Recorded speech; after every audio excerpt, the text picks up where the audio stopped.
തിരുവനന്തപുരം ദൂരദർശൻ്റെ കൃഷി ദർശനിലേക്ക് സ്വാഗതം.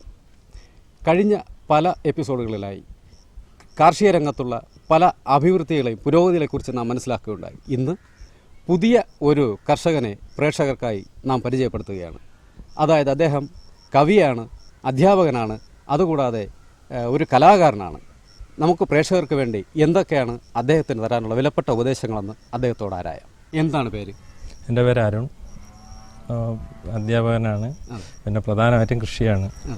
തിരക്കഥാകൃത്താണ്, ഗാനരചയിതാവാണ്. അതെ. ഇപ്പോൾ ട്യൂട്ടോറിയൽ നേരത്തെ അധ്യാപകനായിരുന്നു. ഇപ്പോൾ എന്തൊക്കെയാണ് ഇവിടെ കൃഷി ചെയ്യുന്നത്? എനിക്ക് ഇത് ഇപ്പോഴുള്ളത് ഇത് ടിഷ്യൂ കൾച്ചർ വാഴയാണ് നട്ടിരിക്കുന്നത്. ഇവിടെ നട്ടിരിക്കുന്നത് ഈ ഫാമിൽ ടിഷ്യൂ കൾച്ചർ. ഈ കാണുന്ന ഇതെല്ലാം ടിഷ്യൂ കൾച്ചർ വാഴയാണ്. അപ്പോൾ ഇത് ഒരു 2 മാസം പ്രായമായി നട്ടതിന് ശേഷം. അപ്പോൾ അതിൻ്റെ ഇപ്പോൾ ചെയ്തതെന്ന് പറഞ്ഞാൽ ഈ ടിഷ്യൂ കൾച്ചർ വാഴ നട്ടപ്പോഴേ ഇവിടെ നമ്മുടെ നെല്ലനാട് കൃഷി ഓഫീസർ വന്ന് കാണുകയും, നെല്ലനാടാണ് സ്ഥലം, വെഞ്ഞാറമൂട് നെല്ലനാട് എന്ന് പറയുന്ന പഞ്ചായത്തിലാണിത്. നെല്ലനാട് എന്ന് പറയുന്ന പ്രദേശമാണ്. നെല്ലിൻ്റെ നാടെന്നാണ് ഈ പ്രദേശം തന്നെ പറഞ്ഞിരുന്നത്. അതുകൊണ്ട് ആണ് ഇപ്പോഴും നെൽകൃഷിയുള്ള, ഈ കൃഷി കൊണ്ട് ഏറ്റവും കൂടുതൽ ഉപജീവനം കഴിക്കുന്ന കർഷകരാണ് ഇവിടെ ഉള്ളത്. ഏറ്റവും കൂടുതൽ കർഷകർ അധിവസിക്കുന്ന സ്ഥലമാണ്. കർഷകരാണ് കൂടുതലും, കർഷക തൊഴിലാളികളാണ് ഇവിടെ. മാത്രമല്ല ഇവിടെ ഈ കൂട്ടായിട്ടുള്ള ഒരു കൃഷി സംരംഭത്തിന് സാറ് നേതൃത്വം കൊടുക്കുന്നു എന്നറിയുന്നു.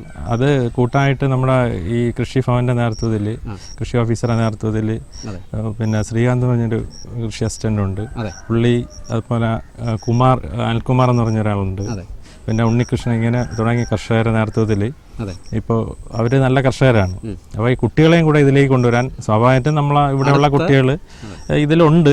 എങ്കിലും കൂടുതൽ ഈ ഹൈടെക് ഇതുപോലെയുള്ളത് അവരെ പരിചയപ്പെടുത്താനും ആ കൃഷിയിലേക്ക് അവരെ എത്തിക്കാനും വേണ്ടിയിട്ടുള്ള ഒരു സംരംഭമാണ് ഞങ്ങളിവിടെ തുടങ്ങിയിട്ടുള്ളത്. പുതിയ ആളുകൾ ഇതിലേക്ക് വരുന്നില്ല, വളരെ കുറവാണ്.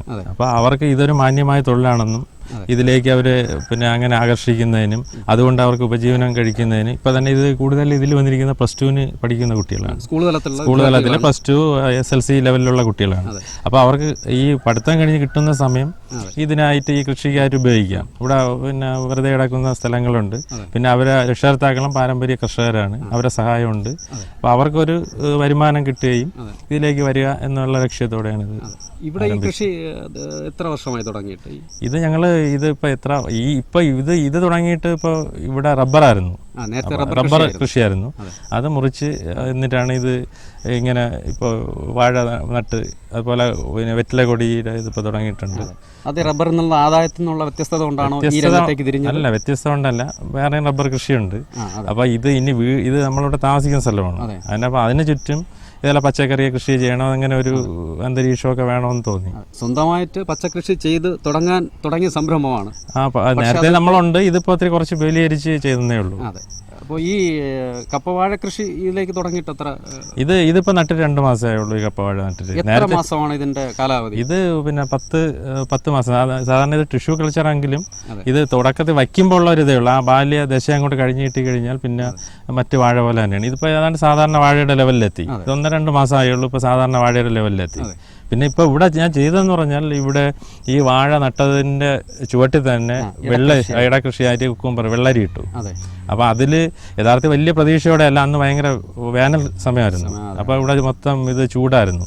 അപ്പോൾ ഇതിനെ വാഴയെ സംരക്ഷിക്കാൻ വേണ്ടിയാണ് ഈ വെള്ളരി കൃഷി ചെയ്തത്. മണ്ണിന്റെ നനവ് നിലനിർത്താനും അതിന് വേണ്ടിയിട്ടാണ് ചെയ്തത്. അതെ, അത് വളരാതിരിക്കുക, അങ്ങനെയൊക്കെയുള്ള ഗുണങ്ങൾക്ക് വേണ്ടി ചെയ്തതാണ്. അപ്പോൾ നെല്ലനാട് കൃഷി ഓഫീസർ വന്ന് കാണുകയും അതെങ്ങനെ ഡ്രിപ്പ് ഇറിഗേഷൻ്റെ ഇത് തന്നു. എന്താണ് പേര്? എൻ്റെ പേര് സുന്ദരേശൻ നായർ. ഈ നെല്ലനാട് പഞ്ചായത്തിൻ്റെ കൃഷി ഓഫീസറാണ്. കഴിഞ്ഞ 2.5 വർഷമായിട്ട് ഞാനിവിടെ സേവനം അനുഷ്ഠിച്ച് വരികയാണ്. ഇപ്പോൾ ഒരു 30-32 വർഷത്തോളം എനിക്ക് ഈ കൃഷി വകുപ്പുമായിട്ട് ബന്ധപ്പെട്ട് സർവീസുണ്ട്. പക്ഷേ എന്നിരുന്നാലും വളരെയേറെ മാനസികമായിട്ട് സംതൃപ്തി ലഭിച്ചിട്ടുള്ള ഒരു കൃഷിഭവനാണ് നെല്ലനാട് പഞ്ചായത്ത് കൃഷിഭവൻ. എല്ലാം തന്നെ വളരെ ഫ്രണ്ട്ലി ആയിട്ടുള്ള, വളരെ സുഹൃത്തുക്കളായിട്ടാണ്. ഞങ്ങൾ ഉദ്യോഗസ്ഥനെന്നോ കൃഷിക്കാരനെന്നുള്ള ഒരു വ്യത്യസ്തത എങ്ങും കാണുന്നില്ല. വളരെ നല്ല രീതിയിൽ ഞങ്ങൾ ഒരു ടീമായിട്ട് തന്നെയാണ് ഇവിടുത്തെ കർഷകരും കൃഷിഭവൻ ഉദ്യോഗസ്ഥരും ആയിട്ട് ബന്ധപ്പെട്ട് വരുന്നത്. അതിൻ്റെതായ ഒരു നല്ല രീതിയിലുള്ള ഒരു കാർഷിക പ്രോത്സാഹനം തന്നെ ഈ നെല്ലനാട് പഞ്ചായത്തിൽ നടക്കുന്നുണ്ട്. അതിൻ്റെ ഉത്തമ ഉദാഹരണമാണ് നമ്മുടെ അരുൺകുമാറിൻ്റെ കൃഷിസ്ഥലങ്ങൾ. അരുൺകുമാർ ഒരു സുപ്രഭാതത്തിൽ നേരത്തെ പറഞ്ഞ പോലെ ഒരു കലാകാരനാണ്, പുള്ളി പ്രൊഡ്യൂസറാണ്. ഗാനരചയിതാവ്, അധ്യാപകൻ, ആ മേഖലകളിലൊക്കെ പ്രവർത്തിച്ചുകൊണ്ടിരിക്കുന്ന ഒരു സുഹൃത്ത് എന്നുള്ള നിലയ്ക്ക് ഒരു ദിവസം അവിടെ കൃഷിഭവനിൽ വന്നിട്ട് എൻ്റെ അടുത്ത് സംസാരിച്ച് ഞാൻ കുറച്ച് സ്ഥലം ലെവൽ ചെയ്തിട്ടിരിക്കുന്നു, അവിടെ എന്തെങ്കിലും കൃഷി ഇറക്കണം, അതിന് അനുയോജ്യമായ കൃഷി എന്താണ് എന്ന് ചോദിച്ചപ്പോൾ പുള്ളി ഇങ്ങോട്ട് പറഞ്ഞത് എനിക്ക് കുറച്ച് വാഴ നടുന്നതിനാണ് അവിടെ താല്പര്യം എന്ന് പറഞ്ഞു. ആ സമയത്ത് ഞാൻ പറഞ്ഞ ഒരു കാര്യം ചെയ്യും, എന്തായിരുന്നാലും അരുൺ വാഴ നടുന്നെങ്കിൽ സാധാരണ ഇപ്പോൾ നമ്മൾ അനുവർത്തിച്ച് വരുന്ന വാഴ വേണ്ട, ടിഷ്യൂ കൾച്ചർ വാഴ നടാൻ പറഞ്ഞു.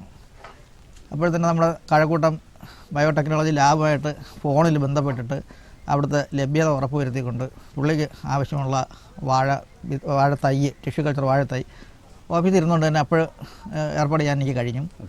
അതിൻ്റെ ഫലമായിട്ട് ഒരാഴ്ച പറഞ്ഞ സമയത്ത് തന്നെ പോയി വാഴ തൈ അരുൺകുമാറും അനിൽകുമാറും ഇവർ രണ്ടുപേരും കൂടെ പോയി വാഴ കൊണ്ടുവന്നു. ഇവിടെ കൊണ്ടുവച്ച് ഞാൻ വന്ന് നോക്കി, വളരെ നല്ല ക്വാളിറ്റിയുള്ള തൈ തന്നെയാണെന്ന് തോന്നി. എന്നിരുന്നാലും അതിൽ നിന്നൊരു സെലക്ഷൻ കൂടെ നടത്തിക്കൊണ്ട് തിരഞ്ഞെടുത്ത് കുറേ തൈകൾ തിരഞ്ഞെടുത്ത് കൊടുത്തു. അതിന് പുള്ളി ഇവിടെ നട്ടപ്പോൾ പറഞ്ഞ ഒരു കാര്യം ചെയ്യും, ഓരോ കിലോ വേപ്പം ഉണ്ടാക്കിയിട്ട് നടാൻ പറഞ്ഞു. അത് കണക്ക് തന്നെ ചെയ്തു. ഒരു 20-25 ദിവസത്തിന് ശേഷം ഞാൻ വീണ്ടും വന്ന് പുള്ളിയുടെ കൃഷി കാണുമ്പോഴത്തേക്കും ഒത്തിരി പുല്ല് മുളച്ച് വരുന്നതായിട്ട് കണ്ട്. അപ്പോൾ അതിനെന്താ മാർഗ്ഗം? ആദ്യം ഞാൻ പറഞ്ഞൊരു കാര്യം ചെയ്യും, എല്ലാ വാഴയുടെ മുട്ടിലും പയർ വിത്ത് ഒരു 4-5 പയർ വിത്ത് വീതം നമുക്ക് കുത്തിയിട്ടാൽ 15-20 ദിവസം കഴിയുമ്പോൾ വാഴയ്ക്ക് വളമാവും, ആ പുല്ല് വളരുന്നത് നിയന്ത്രിക്കാൻ പറ്റുമെന്ന് പറഞ്ഞു. അതിനുശേഷം ഈ അരുൺകുമാർ ആലോചിച്ചിട്ട് നമുക്ക് വെള്ളരി നട്ടാലോ, അല്ലെങ്കിൽ അതുപോലെ പടരുന്ന ഏതെങ്കിലും നട്ടാലോ. ശരി, വെള്ളരി നടാം. വെള്ളരി നട്ടു. വെള്ളരി നട്ട് അതും ഒരു അടുത്ത സന്ദർശനത്തിന് നോക്കുമ്പോഴത്തേക്കും വെള്ളരി നല്ല രീതിയിൽ വളരുന്നുണ്ട്. അപ്പോൾ വേനൽ കടുത്തു തുടങ്ങി. വെള്ളത്തിനുള്ള സൗകര്യം ഇല്ല. ഇത്രയും ഈ 1.5 ഏക്കർ സ്ഥലത്തെ വെള്ളം നനയ്ക്കുക എന്ന് പറഞ്ഞാൽ അത് പ്രാവർത്തികമാക്കാൻ ബുദ്ധിമുട്ടായപ്പോഴത്തേക്കാണ് നമ്മൾ മൈക്രോ ഇറിഗേഷനെ പറ്റി ആലോചിക്കുന്നത്. ട്രിപ്പ് ചെയ്യാൻ പറഞ്ഞു. ട്രിപ്പ് ചെയ്തു. 75% സബ്സിഡിയോട് കൂടി തന്നെ ആണെങ്കിലും ആ ട്രിപ്പ് അങ്ങ് വളരെ വിജയകരമായിരുന്നു. അതിനുശേഷം നമ്മൾ പ്രതീക്ഷിക്കാത്ത ട്രിപ്പും കൂടെ ആയി കഴിഞ്ഞപ്പോഴത്തേക്കും ഈ ചെടിയുടെ വളർച്ച, വാഴയുടെയും അതുപോലെ ഈ വെള്ളരിയുടെയും വളർച്ച വളരെ നമ്മൾ പ്രതീക്ഷിച്ചതിനേക്കാളും വളരെ നല്ല രീതിയിലുള്ള ഒരു വളർച്ചയായിരുന്നു ആ ചെടിയൊക്കെ ഉണ്ടായിരുന്നത്. അത് കഴിഞ്ഞിട്ട് 45 ദിവസം കഴിഞ്ഞപ്പോൾ ഹാർവെസ്റ്റ് ആകുമ്പോഴും യഥാർത്ഥത്തിൽ അരുൺകുമാർ അറിയുന്നില്ല ഇത്രയും ഉൽപ്പന്നം ഇതിൻ്റെ ഇടയ്ക്ക് ഉണ്ട് എന്നുള്ളത് മനസ്സിലാക്കുന്നില്ല. ഹാർവെസ്റ്റ് ചെയ്ത് വെള്ളരി കുറച്ച് കൂട്ടുമ്പോൾ 10,000 കിലോ വെള്ളരി ഒറ്റ സ്റ്റെച്ചിന് കുറച്ച് കൂട്ടിക്കഴിഞ്ഞപ്പോഴാണ് മാർക്കറ്റിങ്ങിനെ പറ്റി ആലോചിക്കുന്നത്. നമുക്ക് നെടുമങ്ങാട് മാർക്കറ്റുമായിട്ട് അപ്പോഴത്തെ കോൺടാക്ട് ചെയ്തു. അടുത്ത മാർക്കറ്റിൽ നെടുമങ്ങാട് മാർക്കറ്റിലേക്ക് അയക്കുന്നതിന് കഴിച്ചു. വളരെ മാന്യമായ രീതിയിൽ നല്ല രീതിയിൽ ഉള്ള വിലയും കിട്ടി. ഈ 1.5 ഏക്കർ സ്ഥലത്ത് നിന്ന് ഈ വെള്ളരിയിൽ നിന്ന് മാത്രം തന്നെ എൻ്റെ ഉദ്ദേശക്കണക്കനുസരിച്ച് ഒരു 1.25 ലക്ഷം രൂപയോളം പുള്ളിക്ക് ആദായം ഉണ്ടായി കഴിഞ്ഞിരിക്കുന്നു. ഇനി അടുത്ത അതിനിടയ്ക്ക് തന്നെ വാഴ, ചേമ്പ് ഇതെല്ലാം വെള്ളരിയുടെ ഇടയ്ക്ക് ഇപ്പോൾ ചെയ്തിട്ടുണ്ട്. ഈ ഓണം സീസണിലേക്ക് നല്ല മാർക്കറ്റായിരിക്കും. ആ സമയത്ത് നല്ല വില കിട്ടും. ഓണം മാർക്കറ്റിലേക്ക് അരുൺകുമാറിന് ഉള്ള ആവശ്യത്തിന് ചേനയും ചേമ്പും ഇറക്കാൻ കഴിയും. കൃഷി വകുപ്പിന് മാർക്കറ്റ് ഉണ്ടെങ്കിൽ ഞങ്ങൾക്ക് സാധാരണ ഓണം ഫെയർ അനുബന്ധിച്ചൊരു മാർക്കറ്റ് ഉണ്ടാവാറുണ്ട്. അതുണ്ടാവുകയാണെങ്കിൽ അരുൺകുമാറിൻ്റെ പ്രോഡക്റ്റ് ഒത്തിരി കൂടുതലായിട്ട് നമുക്ക് അവിടെ വിറ്റഴിക്കാൻ കഴിയും എന്നുള്ളൊരു പ്രതീക്ഷയും കൂടി ഉണ്ട്. ഇപ്പോൾ മാത്രമല്ല അരുൺകുമാറിനെ ഒരു സ്റ്റെപ്പ് കൂടെ മുന്നോട്ട് മാറിയിട്ട് വരും തലമുറയ്ക്ക് കാർഷിക മേഖലയിൽ അവർക്കൊരു പ്രചോദനം ഉണ്ടാക്കുന്നതിന് വേണ്ടിയിട്ടൊരു യങ് ഫാർമേഴ്സ് ക്ലബ്ബ് രൂപീകരിച്ചിട്ടുണ്ട്. അതിൻ്റെ പ്രവർത്തനം വളരെ നല്ല രീതിയിൽ നടന്നു വരികയാണ്. ഡ്രിപ്പ് ഇറിഗേഷൻ എന്ന് പറഞ്ഞല്ലോ, അത് നമുക്ക് പ്രേക്ഷകർക്ക് അതിനെക്കുറിച്ച് കൂടുതലായിട്ട് ഒന്ന് വിശദീകരിച്ചാൽ കൊള്ളാമായിരുന്നു. അതിപ്പോൾ സർക്കാരിൻ്റെ സബ്സിഡിയോട് സാർവത്രികമായിട്ടുള്ളതാണ്. പലരും അത് ഉപയോഗപ്പെടുത്തിയിട്ടുണ്ട്. അപ്പോൾ ഇവിടെ ഇതെന്ന് പറയുന്നത് പിന്നെ ഏറ്റവും കുറച്ച് വെള്ളം ഉപയോഗിച്ച് നമുക്ക് ഏറ്റവും നല്ല ഈൽഡ് കിട്ടുന്ന ഒരിതാണ് ഈ ട്രിപ്പ് ഉപയോഗിക്കുന്നത്. അത് ഹൈടെക് ഫാമുകളിലാണ് കൂടുതൽ ഇപ്പോൾ ഉപയോഗിക്കുന്നത്. ഇതിപ്പോൾ നമ്മൾ ഇത് ഓപ്പൺ ഫാറത്തിൽ ഇങ്ങനെ ഉപയോഗിച്ചെന്നേ ഉള്ളൂ. അത് പോളിഫോമിലൊക്കെയാണ് കൂടുതൽ ഉപയോഗിച്ചിട്ടുണ്ട്. നമ്മുടെ ഈ കൃഷിയിലോട്ട് വ്യാപിച്ചു. അതുകൊണ്ട് ഗുണമെന്ന് പറയുന്നത് ഒന്ന് വെള്ളം കുറച്ച് മതി. ഈ ഉണക്ക സമയത്ത് വളരെ വെള്ളം കുറച്ച് മതി ട്രിപ്പ് ഇറിഗേഷൻ ആകുമ്പോൾ. രണ്ടെന്ന് പറയുന്ന കള വളരെയൊക്കെ കുറയും. ഇതെല്ലാത്തിൻ്റെ അതിൻ്റെ ചുവട്ടിൽ തന്നെ ആവശ്യത്തിന് വെള്ളം ഇത് കിട്ടിക്കൊണ്ടിരിക്കും. പിന്നെ മറ്റൊന്ന് പറയുന്ന വളം ഇതിൻ്റെ കൂടെ നമുക്ക് എത്തിക്കാൻ പറ്റും. ഇതിൻ്റെ ചുവട്ടിൽ വളം, രാസവളം നമുക്ക് ഇതിൻ്റെ മുകളിൽ എത്തിക്കാൻ പറ്റും. പക്ഷെ ഞാൻ ഇവിടെ ഇപ്പോൾ ഇതിൽ ചെയ്തിരിക്കുന്നതിൽ കൂടുതൽ രാസവളം ഉപയോഗിച്ചിട്ടില്ല. പകരം ജൈവവളമാണ് കൂടുതൽ ഉപയോഗിച്ചത്. ഇതിൽ ആദ്യം നമ്മൾ ഇത് പിന്നെ കിളച്ച് നിലം റെഡിയാക്കി കുഴിയെടുത്ത സമയത്ത് ഇതിൽ കോഴി കാഷ്ടം പൊടിഞ്ഞത്, പിന്നെ അതുപോലെ തന്നെ ചാണകപ്പൊടി, പിന്നെ ഈ വേപ്പിൻ്റെ പിണ്ണാക്ക്, ഇതാണ് അതിട്ടാണ് നമ്മൾ ഇത് വാഴ ആദ്യം വെച്ചത്. അതിനുശേഷം പിന്നെ ഒരു തവണയും കൂടെ ഇപ്പോൾ ഇത് കൊടുത്തു. പിന്നെ ഒരു തവണ കുറച്ച് ഈ പിന്നെ ഈ വെള്ളരി ഇട്ട സമയത്ത് ഒരു തവണ വളം കൊടുത്തിട്ടുണ്ട്. അപ്പോൾ ഈ ഇടക്കൃഷി ചെയ്യുമ്പോൾ ഈ വെള്ളരി എത്ര മാസത്തേക്കാണത്? ഇത് നേരത്തെ 45 ദിവസം ആകുമ്പോൾ അതിൻ്റെ ഈൽഡ് കിട്ടി തുടങ്ങും. 60 ദിവസത്തിനകം അത് അവസാനിക്കും. ഇത് ഇപ്പോൾ എത്ര ഏക്കറിലാണ്? ഇതിപ്പോൾ 1.5 ഏക്കർ. എത്ര ഉദ്ദേശം എത്ര ആയിരം രൂപയുടെ? ഇതിപ്പോൾ ഇപ്പം നമ്മൾ ഇത് ഞാൻ വിളവെടുത്ത സമയത്ത് വില കുറവായിരുന്നു. എങ്കിൽ പോലും ഒരു ആഴ്ചയിൽ 3-4 ടൺ വീതം പിന്നെ കൊണ്ടുപോകണ്ടായിരുന്നു. ഇവിടെ വേൾഡ് മാർക്കറ്റിലാണ് കൊടുത്തത്. അപ്പോൾ അത് പിന്നെ ഈ ജൈവ കൃഷി ആവുകൊണ്ട് 1.5 രൂപ അധികം കിട്ടി. 1 കിലോയ്ക്ക് 1.5 രൂപ അധികം കിട്ടി. എന്തായാലും 1 ലക്ഷത്തിന് വെളിയിൽ ഇപ്പം തന്നെ അതിൻ്റെ ഇത് കിട്ടി. അപ്പോൾ ഈ വാഴ പൂർണ്ണ വളർച്ച എത്തുന്നതിന് മുമ്പ് തന്നെ ഇതിനിടയിൽ ഇത് ആ ഇടകൃഷി ചെയ്ത് ഇത് യഥാർത്ഥത്തിൽ അങ്ങനെ ഒരു വലിയ പിന്നെ ഇത് കിട്ടും എന്നൊരു പ്രതീക്ഷയോടെ ചെയ്തതല്ല. വാഴയുടെ തണലിന് വേണ്ടി ചെയ്തു. പക്ഷേ ഇതിന് നല്ലൊരു ആദായം ഇനിയിപ്പോൾ ഇതിന് വളം ഇടാനും മറ്റ് കൃഷി ചെലവിനുള്ള പൈസ കൂടുതൽ കിട്ടി. പിന്നെ ഇതിന് വേറെ ഒന്നും കൂടെ ഞാൻ ചെയ്തിട്ടുണ്ട്. ഇതിൻ്റെ ഇടവിളയായിട്ട് ഈ വാഴ നട്ടപ്പോഴും തന്നെ ഈ ചേമ്പ് നട്ടിട്ടുണ്ട്. അപ്പോൾ അത് ഈ കൂട്ടത്തിൽ തന്നെ പൊടിച്ചു കഴിഞ്ഞു. ഇനിയിപ്പോൾ ഈ വെള്ളരി ഇതിപ്പോൾ എടുത്തു കഴിഞ്ഞാൽ ഇതിൻ്റെ ചുവട്ടിലെടുത്ത് വെച്ച് മണ്ണണയ്ക്കും. ആ സമയത്ത് ഇതിനും കുറച്ച് ചവറുമായി, ഇതിന് മൂട്ടിൽ ചവറുമായി, അങ്ങനെ പിന്നെ അത് കഴിയുമ്പോൾ ഓണമൊക്കെ ആകുമ്പോഴേ ഇതിൻ്റെ ആദായം കിട്ടി തുടങ്ങും. നമ്മുടെ ഇത് ഇരിക്കുന്ന ചേമ്പ് ചേന ഇതിൻ്റെ ആദായം കിട്ടി തുടങ്ങും. ഈ പുതിയ തലമുറയെക്കുറിച്ച് പറഞ്ഞല്ലോ, ധാരാളം കുട്ടികളെ പങ്കെടുപ്പിച്ചുകൊണ്ട് ഒരു പുതിയ കാർഷിക രീതി തുടങ്ങിയിട്ടുണ്ടെന്നുള്ളത്, അത് എന്താണെന്നൊന്ന് നമുക്കറിഞ്ഞാൽ കൊള്ളായിരുന്നു. അത് നമ്മൾ ഇവിടെ നാട്ടിലുള്ള കുട്ടികളെ സംഘടിപ്പിച്ചുകൊണ്ട് ഇപ്പോൾ ഞങ്ങളിവിടെ ഒരു സംഘടന ഉണ്ട്, യൂത്ത് ഫാർമേഴ്സ് അസോസിയേഷൻ എന്ന് പറയുന്ന തിരുവനന്തപുരം ജില്ല ബേസ് ചെയ്തൊരു സംഘടനയുണ്ട്. അപ്പോൾ അതിൻ്റെ പ്രസിഡന്റ് എന്ന് പറയുന്ന അനിൽകുമാർ, പിന്നെ വേൾഡ് മാർക്കറ്റിലെ ചന്ദ്രൻ എന്ന് പറയുന്ന ആളുടെ സെക്രട്ടറി, ഞാൻ അതിൻ്റെ ട്രഷറാണ്.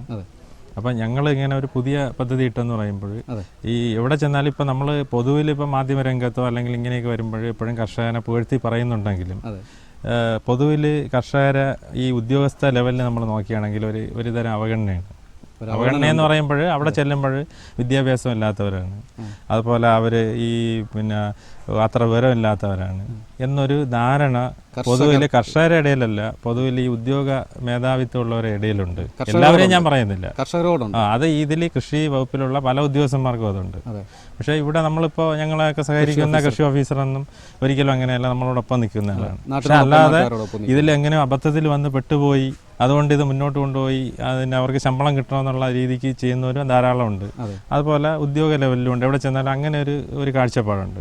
പക്ഷേ ഇപ്പോൾ ഉള്ള ഈ വന്നിരിക്കുന്ന കർഷകരെന്ന് പറയുന്ന പലരും വിദ്യാഭ്യാസമുള്ളവരാണ്, വിവിധ മേഖലയിൽ അല്ലാതെ തന്നെ പിന്നെ പണി ചെയ്യുന്നവരും ഒക്കെ ആണ്. പക്ഷേ ഈ കൃഷിയോടുള്ള താല്പര്യം കൊണ്ടാണ് അവർ യഥാർത്ഥത്തിൽ ഇതിൽ വന്നിട്ടുള്ളത്.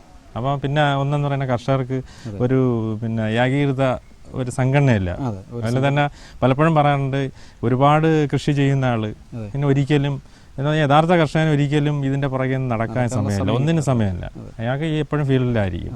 അപ്പോൾ അല്ലാതെ കുറച്ച് വ്യത്യസ്തമായി ചിന്തിക്കുകയും അപ്പോൾ നമ്മൾ കൃഷി ചെയ്യുന്ന അതിനൊരു പിന്നെ വ്യാവസായികം എന്നുള്ളതിൽ ഉപരിയായിട്ട് അതിന് മനസ്സിൻ്റെ സംതൃപ്തി കിട്ടുന്ന രീതിക്ക് ചെയ്യുന്നവരാണ് ഈ നമ്മളിപ്പോൾ ഈ സംഘടനയിലുള്ളത്. അപ്പോൾ അവർ കുറച്ച് പിന്നെ യുവാക്കളായിട്ടുള്ള ആളുമാണ് ഒക്കെ ഉള്ളത്. അപ്പോൾ അവർ പുതിയ കുട്ടികളെ ഇതിലേക്ക് കൊണ്ടുവരികയും അവർക്ക് പിന്നെ ഒരു ആശ്രയശീലം ഉണ്ടാക്കിയെടുക്കുകയാണ് ഇതിൻ്റെ ലക്ഷ്യം. സ്വയം അധ്വാനിച്ച് അതുകൊണ്ട് അവർ ഉപജീവനം കഴിക്കുക. വിദ്യാഭ്യാസത്തിന് കിട്ടുന്ന സമയം അതെന്ന് പറഞ്ഞാൽ സമയം കഴിഞ്ഞിട്ട് അവർ ഈ കാർഷിക രംഗത്ത്, കാര്യം ഇത് ഇനി എത്ര ഇത് കഴിഞ്ഞാലും നമ്മളെ സംസ്കാരം തന്നെ ഉണ്ടായത് കൃഷിയായിട്ട് ബന്ധപ്പെട്ടാണ്. അപ്പോൾ ഇനി എന്തൊക്കെ IT മേഖല എന്തൊക്കെ ഇതുണ്ടെങ്കിലും ഏറ്റവും അടിസ്ഥാനം കൃഷി തന്നെയാണ്, ഭക്ഷണം തന്നെയാണ്. വായും വെള്ളവും ഭക്ഷണമാണ്. അത് ദുഷിക്കാതെ നല്ലതായിട്ട് ഇരിക്കുമെങ്കിൽ മാത്രമേ മാനവരാശിക്ക് ഈ ഭൂമിക്ക് നിലനിൽപ്പുള്ളൂ. അപ്പോൾ ആ ഒരു സന്ദേശം മനസ്സിലാക്കിക്കൊണ്ട് അപ്പോൾ അതിനെ ഉൾക്കൊണ്ടുകൊണ്ട് ഈ കുട്ടികളെ ഇതിലേക്ക് കൊണ്ടുവരികയും അതോടൊപ്പം അവർക്കൊരു ഉപജീവന മാർഗം ഉണ്ടാക്കിയെടുക്കുകയും എന്ന ലക്ഷ്യമാണ് നമുക്കുള്ളത്. ശ്രീകാന്ത്, ഞാൻ നെല്ലനാട് കൃഷി അസിസ്റ്റൻ്റായി വന്നിട്ട് 3 കൊല്ലമായി. ഇവിടെ പച്ചക്കറി കൃഷി ചെയ്യുന്ന ഒരുപാട് നല്ല പച്ചക്കറി കർഷകരും പിന്നെ നെൽകൃഷി ചെയ്യുന്ന നെൽ കർഷകരും ഉണ്ട്. എന്തും ചെയ്തു തരാൻ കഴിവുള്ള കുറേ നല്ല കർഷകരാണുള്ളത്. നെടുമങ്ങാട് വിപണിയിൽ ഏറ്റവും കൂടുതൽ പച്ചക്കറി കൃഷി ചെയ്ത് വിൽപ്പന ചെയ്യുന്ന കർഷകരാണ് ഇവിടെ ഉള്ളത്. സാർ, ഇനി ഒരു കാര്യം കൂടി സാർ, നമുക്ക് ഈ എഴുത്തിനൊക്കെ ഇതിനിടയിൽ എപ്പോഴാണ് സമയം കണ്ടെത്തുന്നത്? എഴുത്ത് ഇതിപ്പം ഞാൻ സീരിയൽ ആണ് എഴുതുന്നത്. അപ്പോൾ അതിന് കൂടുതലും ഞാൻ ലൊക്കേഷനിലൊന്നും പോകാറില്ല. അപ്പോൾ വീട്ടിൽ നമ്മളിരിക്കുന്ന രാത്രി സമയങ്ങളിൽ കൂടുതൽ ഇതിന് വിനിയോഗിക്കും. തിരക്കേറിയ ജീവിതമാണ്. പിന്നെ പകല് നമ്മൾ കൃഷി, പിന്നെ അമ്മയുണ്ട്, ഭാര്യ, മക്കളൊക്കെ ഇതിന് എല്ലാവരും ഒപ്പം നിൽക്കാറുണ്ട്. അപ്പം അവരും എല്ലാവരും കാർഷിക കുടുംബത്തിലുള്ളവരാവുകൊണ്ട് അവർക്ക് സന്തോഷമായിട്ട് ഈ അവരെ പഠിത്തവും മറ്റു സമയങ്ങളും കഴിഞ്ഞ് ഭാര്യ ജോലിയുള്ളതാണ്, പക്ഷേ അവിടെ സഹകരിക്കാറുണ്ട്. ഇനി മാർക്കറ്റിങ്ങിൻ്റെ കാര്യത്തിനെ കുറിച്ച് നമ്മൾ തിരക്കിയില്ല. ഇതെവിടെയാണ് കൊടുക്കുന്നത്, എന്തൊക്കെയാണ് സർക്കാരിൻ്റെ സമീപനം?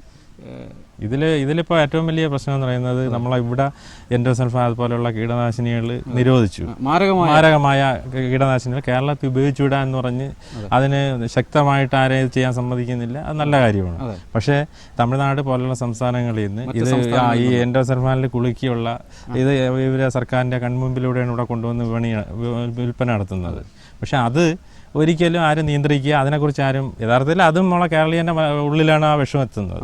അതിന് ആരും ഇവിടെ ചർച്ച ചെയ്യാറോ അല്ലെങ്കിൽ അതിന് എതിരെ ഒരു നടപടിയോ ഒന്നും ചെയ്യാറില്ല. പിന്നെ പറ്റുന്നത് ഇതേപോലെ നമുക്ക് ഈ ഇപ്പോൾ തന്നെ വന്ന ഈ ടെറസ് കൃഷി, അതുപോലെ ഈ പിന്നെ നമ്മൾ സ്വയം ഇതുപോലെ വീട്ടിലെ ആവശ്യമുള്ള വിളകൾ അവിടെ തന്നെ ഉള്ള സ്ഥലത്ത് മുറ്റത്തോ ടെറസിലോ ഉണ്ടാക്കിയെടുക്കുക. ഇങ്ങനെയൊക്കെയുള്ള ഇതിലൂടെ മാത്രമേ നമുക്കത് എന്ന് പറഞ്ഞാൽ സർക്കാരിന് വലുതായിട്ട് ചെയ്യാൻ കഴിഞ്ഞില്ല, നമുക്കത് ചെയ്യാൻ പറ്റും. അങ്ങനെ സ്വയം പര്യാപ്തത മറ്റ് സംസ്ഥാനങ്ങളിൽ നിന്ന് കൊണ്ടുവരേണ്ടി വരുന്നത്. പിന്നെ ഈ വിപണി എന്ന് പറയുന്നത് നമ്മൾ ഇപ്പോൾ ഈ പ്രാദേശിക വിപണിയൊക്കെ എല്ലാം യഥാർത്ഥത്തിൽ പച്ചക്കറി വിപണി തകർച്ചയിലാണ്. അവർക്ക് എപ്പോഴും ഇപ്പം നമ്മൾ ഇതിൽ തന്നെ എനിക്ക് ഇതിൽ രാസവളം നമ്മൾ ഉപയോഗിച്ചു, അതുപോലെ രാസ കീടനാശിനി ഉപയോഗിച്ചെങ്കിൽ ഒരു തവണ ഇതിന് മരുന്നടിക്കുന്നതിന് ഇത്രയും അടിക്കുന്നതിന് ഒരു 50 രൂപ മരുന്നേ വേണ്ടി വരും.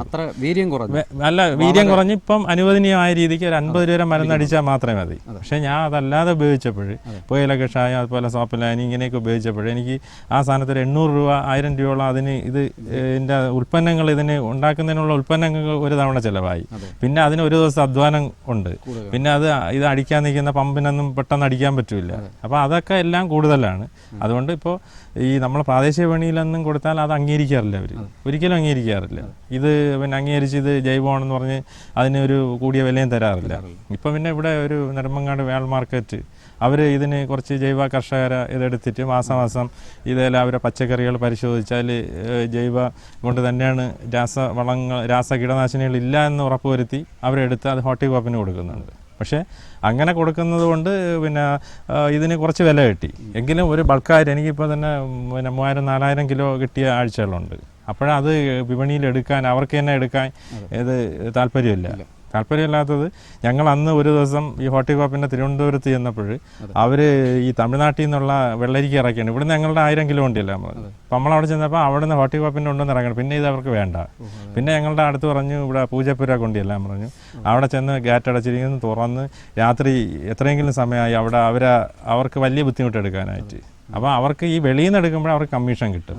അപ്പം നമ്മളെ നിന്ന് എടുക്കുമ്പോൾ പിന്നെ സർക്കാരിൻ്റെ ചില ഇടപെടലുകളെയും പിന്നെ ചില ഇതും കൊണ്ട് മാത്രമാണ് അവർ ഇത് എടുക്കാൻ തന്നെ ഇപ്പം തയ്യാറാകുന്നത്. അപ്പോൾ ആ വേൾഡ് മാർക്കറ്റിനൊക്കെ അവരിങ്ങനെ തുടങ്ങിയ സംഘമാണ്. അവർക്കൊന്നും വലുതായിട്ട് ചെയ്യാൻ പറ്റില്ല. അത് ഇതിൻ്റെ രീതികൾ മാറിയാലേ പറ്റൂ. ഒരു കലാകാരൻ്റെ കാർഷിക രംഗത്തുള്ള പ്രവർത്തനം നമ്മുടെ പ്രേക്ഷകർക്ക് വളരെയധികം ഗുണം ചെയ്യും എന്ന ആത്മവിശ്വാസത്തോടെ ദൂരദർശൻ.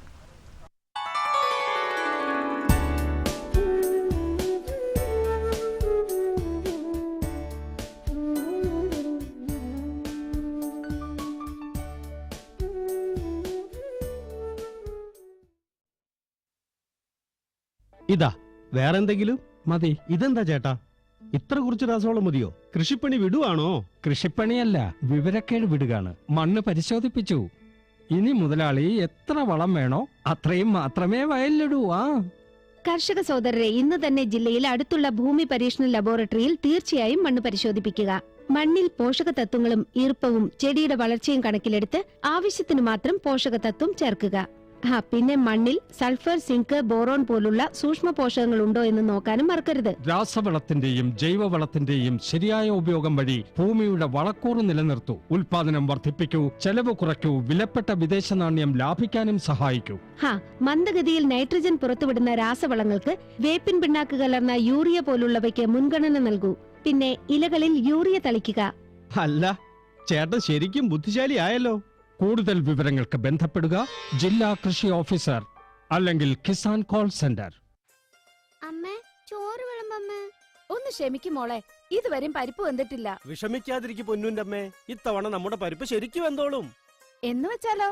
ഇത്തവണ NFSM കീഴിൽ പരിപ്പിന്റെ ഉൽപാദനം വർദ്ധിപ്പിക്കുന്നതിന്റെ രീതികൾ കാണിക്കുന്നതിന് വേണ്ടി രാജ്യത്ത് 1000 മേഖലകൾ തെരഞ്ഞെടുത്തിട്ടുണ്ട്. അതിൽ നമ്മുടെ പ്രദേശവും ഉൾപ്പെടുന്നു. ഇതുകൊണ്ട് നമുക്ക് എന്താ ഗുണം? നമുക്ക് നമ്മുടെ 5 ഏക്കർ പാടത്തിന് വളവും കീടനാശിനിയും കൂടാതെ മേൽത്തരം വിത്തിന്റെ മിനി കിറ്റും ലഭിക്കുമെന്നേ.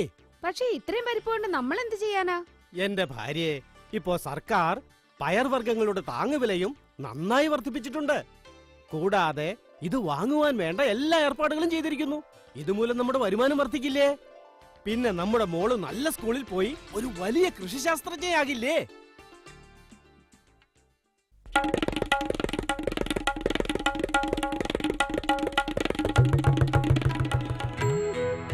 അമ്മേ, ഞാൻ സ്കൂളിൽ പോവുക പഠിക്കാൻ. സ്കൂളിലോ? കല്യാണം കഴിച്ചു വരുമ്പോ പറഞ്ഞിരുന്നല്ലോ നീ പഠിപ്പുള്ളവളാണെന്ന്. എന്റെ അമ്മേ, ഫാം സ്കൂളിലേക്കാ പോകുന്നത്. കൃഷിയുടെ പുതിയ പുതിയ കാര്യങ്ങൾ പഠിക്കാൻ. എന്റെ കൂടെ വന്നോളൂ അമ്മേ.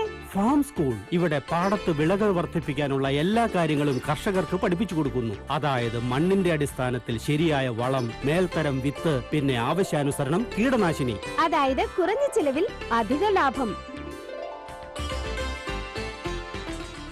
സുഗന്ധത്തിന്റെ ചാമരം വീശി സ്വാദിന്റെ അലകൾ ഉയർത്തി പുരോഗതിയുടെ പാതയൊരുക്കി പുഞ്ചിരി പൂഞ്ചിറക് വിടർത്തി നാടാകെ പച്ചപ്പ് ചാർത്തി വ്യവസായങ്ങൾക്ക് അവസരമൊരുക്കി പൂന്തേൻ മാധുര്യം പരത്തി ആഹ്ലാദത്തിന്റെ തിരകൾ ഉയർത്തി NHM ഹോർട്ടിക്കൾച്ചർ മിഷൻ. ഞങ്ങളുടെ ആഗ്രഹം, നിങ്ങളുടെ മന്ദഹാസം.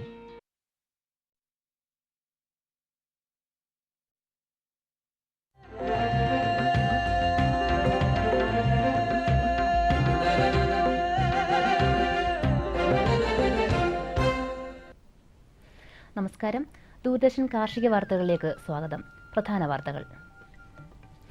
വീട്ടുപടിക്കൽ സഞ്ചരിക്കുന്ന കാർഷിക ക്ലിനിക്കുകൾ. വാട്ടർഷെഡ് മാനേജ്മെന്റിൽ പരിശീലനം. വാർത്തകൾ വിശദമായി. വിജ്ഞാന വ്യാപന പ്രവർത്തനങ്ങൾ ശക്തിപ്പെടുത്തുന്നതിന് സംസ്ഥാന കൃഷിവകുപ്പ് സജ്ജമാക്കിയിട്ടുള്ള 75 മൊബൈൽ അഗ്രി ക്ലിനിക്കുകൾ ഇന്നു മുതൽ പ്രവർത്തനം ആരംഭിച്ചു. കൃഷി ഉദ്യോഗസ്ഥർ കൃഷിയിടങ്ങൾ നേരിട്ട് സന്ദർശിച്ച് ഉപദേശങ്ങൾ നൽകും. കൂടാതെ മണ്ണ്, രോഗകീടങ്ങൾ എന്നിവ പരിശോധിക്കുകയും കാർഷിക വായ്പ, വില നിലവാരം, വിപണനം, കാലാവസ്ഥാ വ്യതിയാനം, കാർഷിക യന്ത്രസാമഗ്രികളുടെ ലഭ്യത, അവയുടെ റിപ്പയർ ജോലികൾ എന്നിവയെ സംബന്ധിച്ചുള്ള വിവരങ്ങളും നൽകും. 14 ജില്ലകളിലെയും തിരഞ്ഞെടുക്കപ്പെട്ട കൃഷി അസിസ്റ്റന്റ് ഡയറക്ടറുടെ നേരിട്ടുള്ള നിയന്ത്രണത്തിലായിരിക്കും അഗ്രി ക്ലിനിക്കുകൾ പ്രവർത്തിക്കുന്നത്. കർഷക കണ്ടുപിടുത്തങ്ങൾ വിലയിരുത്താനും ക്രോഡീകരിച്ച് സൂക്ഷിക്കാനും പ്രചരിപ്പിക്കാനുമായി കേരള കാർഷിക സർവകലാശാല, തൃശൂർ കൃഷിവിജ്ഞാന കേന്ദ്രവും ആത്മ ജില്ലാ യൂണിറ്റും സംയുക്തമായി ശില്പശാല സംഘടിപ്പിച്ചു. കരിക്ക് തുളയ്ക്കാൻ മുതൽ തേങ്ങ പൊതിക്കാനും ചിരകാനും മുസാമ്പി പോലുള്ള പഴങ്ങളുടെ ജ്യൂസ് എടുക്കുവാനും പച്ചക്കറി അരിയാനും ഉതകുന്ന ഒരു 6-in-1 ഉപകരണമാണ് ശില്പശാലയിൽ ഏറ്റവും ശ്രദ്ധയാകർഷിച്ച ഇനം. പരിയാരം സ്വദേശി ഡേവിസ് ആണ് ഈ ഉപകരണം അവതരിപ്പിച്ചത്. വരവൂർ സ്വദേശി പത്മനാഭന്റെ തുള്ളി നനയ്ക്കാനുള്ള ചെലവ് കുറഞ്ഞ ഉപകരണവും ചാലക്കുടി സ്വദേശി ഷിബുവിന്റെ ജാതിക്ക പെറുക്കിക്കൂട്ടാൻ സഹായകമായ യന്ത്രവും വളരെ ശ്രദ്ധേയമായി. ജില്ലയുടെ വിവിധ ഭാഗങ്ങളിൽ നിന്ന് 100ഓളം പേർ ശില്പശാലയിൽ പങ്കെടുത്തു. കാർഷിക സർവകലാശാല വിജ്ഞാന വ്യാപന director doctor PV Balachandran, Thrissur കൃഷിവിജ്ഞാന കേന്ദ്രം ഡയറക്ടർ ഡോക്ടർ രഞ്ജനസ് കരിപ്പായി, ജില്ലാ കൃഷി officer KY Omana, Atma project director Mercy Mathew, മേഖലാതല പദ്ധതി coordinator doctor Binu P Boney, കൃഷിവിജ്ഞാന കേന്ദ്രം ശാസ്ത്രജ്ഞർ തുടങ്ങിയവർ പങ്കെടുത്തു. സംസ്ഥാന മണ്ണ് പരിവേഷണ സംരക്ഷണ വകുപ്പിന്റെ സംസ്ഥാന പരിശീലന കേന്ദ്രമായ institute four watershed development and മാനേജ്മെന്റിൽ വാട്ടർഷെഡ് മാനേജ്മെന്റ് ഡിപ്ലോമ കോഴ്സിന് അപേക്ഷ ക്ഷണിച്ചു. ഇന്ദിരാഗാന്ധി നാഷണൽ ഓപ്പൺ യൂണിവേഴ്സിറ്റിയുടെയും കേന്ദ്ര ഭൂവിഭവ വകുപ്പിന്റെയും സഹകരണത്തോടെ നടത്തുന്ന ഒരു വർഷ വിദൂര പഠന കോഴ്സിന്റെ 2013 ജൂലൈയിൽ ആരംഭിക്കുന്ന ബാച്ചിലേക്കാണ് അപേക്ഷ ക്ഷണിക്കുന്നത്. +2 കഴിഞ്ഞവർക്കും 10ാം ക്ലാസ് പാസ്സായ 18 തികഞ്ഞവർക്കും ബാച്ചിലർ പ്രൊപ്രൈറ്ററി കോഴ്സ് കഴിഞ്ഞവർക്കും അപേക്ഷിക്കാം. ഫീസ് 11,000 രൂപ. ദാരിദ്ര്യരേഖയ്ക്ക് താഴെയുള്ളവർക്കും ഗ്രാമീണ മേഖലയിൽ ഉള്ളവർക്കും 50% ഫീസ് ഇളവുണ്ട്. കൂടുതൽ വിവരങ്ങൾക്ക് IGNOU regional centre, phone number 0471 2344113, മറ്റൊരു നമ്പർ 0471 2344121. IWDMK ചടയമംഗലം 0472475051 9037831443. മണ്ണ് പരിവേഷണ ഡയറക്ടറുടെ കാര്യാലയം 0471233991 എന്നീ നമ്പറുകളിൽ ബന്ധപ്പെടാം.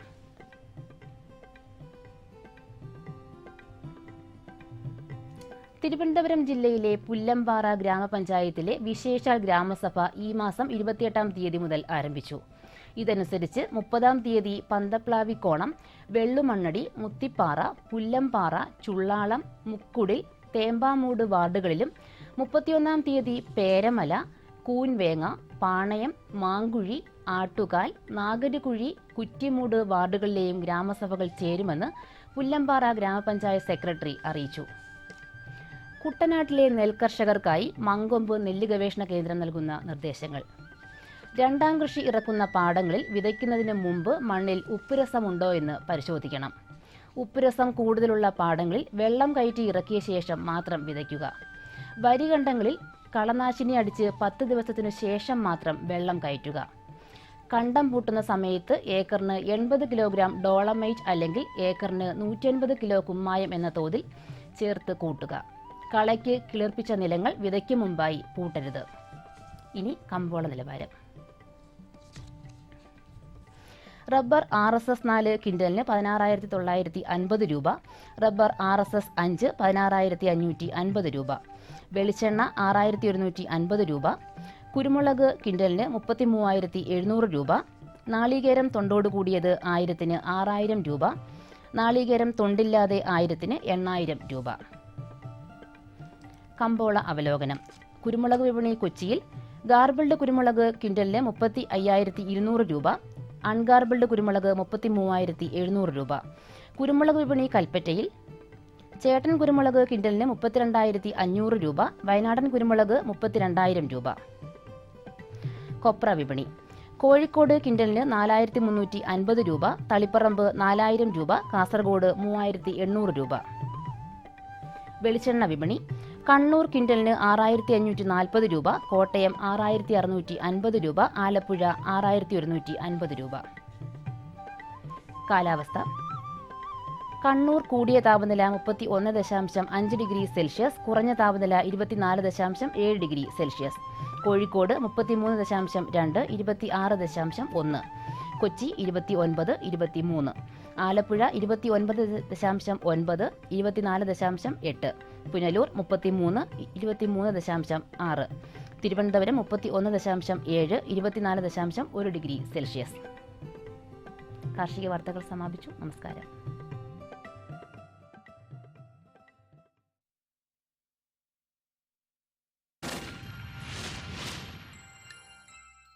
വന്നാട്ടെ ചേച്ചി. അല്ല വല്യമ്മേ, അമ്മയ്ക്കും കുഞ്ഞിന്